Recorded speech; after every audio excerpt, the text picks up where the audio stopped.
पर लगातार प्रतिक्रियाएं आ रही हैं, बड़े ऐलान किए गए हैं बजट में और बजट पर लगातार हम बातचीत कर रहे हैं। और इसी बीच आपको बता दें कि देहरादून से ब्यूरो चीफ हमारे साथ राजेश वर्मा जी जुड़ गए हैं। राजेश जी, जिस तरह से पीएम आवास का जो बजट है उसमें भी बढ़ोतरी की गई है, क्या कहना है? बिल्कुल, जिस तरीके से बजट आया है और बजट में कई अपेक्षाएं जो है वो उत्तराखंड को लेकर के भी रही हैं, और जिसके चलते जो है जो हम देख रहे हैं कि यहाँ पर और भी कुछ लोग हैं हमारे साथ, हम बात करना चाहेंगे और उनसे पूछना चाहेंगे कि आखिरकार जो बजट पेश किया गया है वो किस तरीके का बजट है और क्या आम जनता को इससे कोई राहत मिल पाएगी या नहीं मिल पाएगी। क्या आपका शुभ नाम है और आपसे जानना चाहेंगे कि किस तरीके का इस बार का जो बजट है वो रहा है।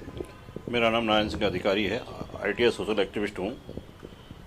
बजट के बारे में जो अभी जानकारी आपके माध्यम से मिली है कि निजीकरण का जो बनाया गया है, निजीकरण जिस तरह से बनाया गया है, इससे रोजगार के अवसर कितने होंगे, लेकिन यह है कि महंगाई जो अपने स्तर पर है इस पर कहीं कहीं कमी जैसी नहीं दिखाई दे रही है। महंगाई एक बहुत बड़ा फैक्टर है।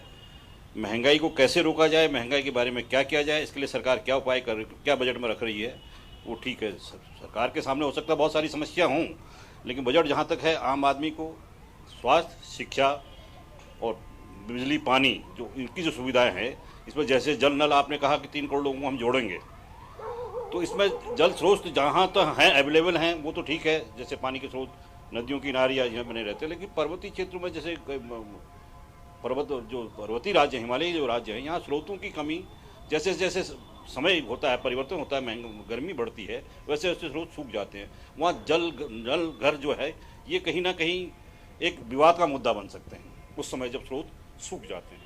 रोजगार को बढ़ाने की बात कह रहे हैं कि रोजगार बढ़ाया जाएगा और गरीबों के लिए मकान जो है वो आवंटित किए जाएंगे प्रधानमंत्री योजना द्वारा। कितना सही समझते हैं आप इस तरीके से? सर, ऐसा है कि अब आप कह रहे हैं कि 80 लाख मकान इन्होंने बनाने का जो योजना बनाई गई है, तो 80 लाख जनसंख्या के हिसाब से कुछ भी नहीं है। 80 लाख तो मिनिमम, मेरे ख्याल मिनिमम भी नहीं आ पा रहा है। 135 करोड़ की जनसंख्या में अगर 80 लाख मकान दे रहे हैं तो मैं समझता हूँ कि ये बहुत नहीं है। इसको बढ़ाया जाना चाहिए था, उनकी संख्या बढ़ाई जानी चाहिए थी। रोजगार के अवसर पैदा करने, जहाँ आप निजी रोजगार पर जहाँ आपने महत्व दिया है, जहाँ निजीकरण की तरफ दिया है, तो अपने स्वरोजगार की जो योजनाएं हैं उनको ग्रामीण क्षेत्रों में कैसे बढ़ाया जाए उसकी तरफ ध्यान दिया जाना चाहिए था। क्योंकि हमारे से कुछ एक व्यापारी वर्ग भी है और व्यापारी वर्ग से भी हम बात करना चाहेंगे।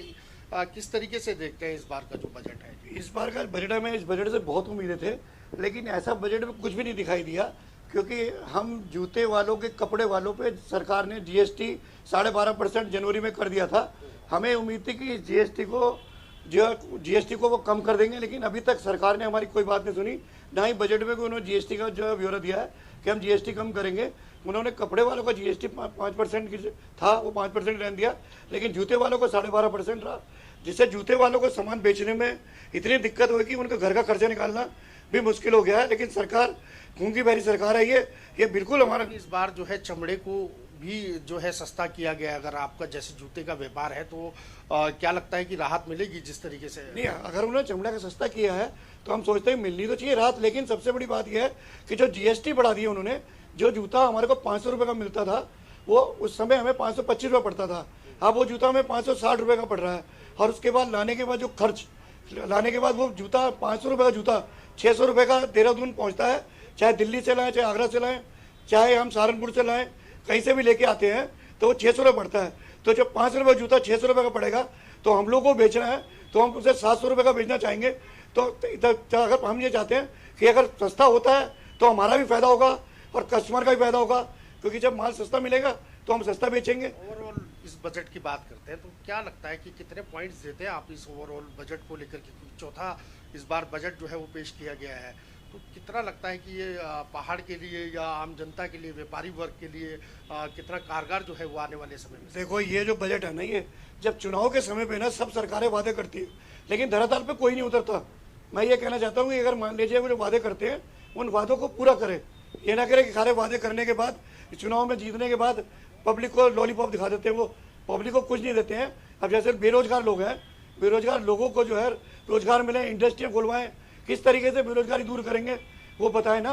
वो बताते तो है नहीं। रोजगार देंगे, रोजगार देंगे, इतने लाख रोजगार देंगे, इतने लाख रोजगार सामने लाए भी तो सही, कैसे देंगे वो? ये तो पता नहीं बात है। बिल्कुल, कुछ रोजगार को लेकर के भी नाराजगी है और भी चीज पूछते हैं, हम आपसे पूछना चाहेंगे कि किस तरीके से देखते हैं इस बार का बजट। देखिए, बजट बड़ी बड़ी बातें हैं। आम जनता को बजट में कुछ समझ नहीं आता। समझ आता है सिर्फ और सिर्फ बड़े बड़े जो उद्योगपति हैं उनको समझ आता है। आम जनता को तो ये इससे मतलब है कि उन्हें रोटी मिल रही है, रोजगार मिल रहा है या काम धंधे मिल रहे हैं कि नहीं मिल रहे हैं। और बजट का स्वागत हर बार करते हैं, इस बार भी बजट का स्वागत है। हमारे देश का बजट है, देश के बजट का स्वागत ही करना चाहिए। हम देश के बजट का स्वागत करते हैं। क्या लगता है कि जो नोटबंदी हुई थी इससे पहले या और भी चीजें, पेट्रोल डीजल के दाम बढ़े हैं, क्या उसको लेकर के कुछ फर्क पड़ेगा? या फिर एक हम अगर चुनावी मुद्दे की बात करें तो चुनाव भी इस समय कई राज्यों में चल रहा है, तो चुनाव में को लेकर के इस तरीके का बजट पेश अगर किया गया है तो क्या इससे कोई सरकार को क्या है बेनिफिट मिल सकता है, या फिर हमारे राज्य को जो पर्वतीय क्षेत्र है उत्तराखंड, उसके लिए क्या समझते हैं कि किस तरीके की रणनीति और किस तरीके का बजट जो है वो इस बार पेश किया गया? देखिए, जहाँ तक उत्तराखंड की बात है, उत्तराखंड को बजट से क्या लाभ होगा, तो हमने देखा है कि चार धाम के लिए जो सड़कें बनी, जिन्हें नाम तो ऑल वेदर रोड दिया गया, लेकिन वो सड़कें इतनी अच्छी बनी है कि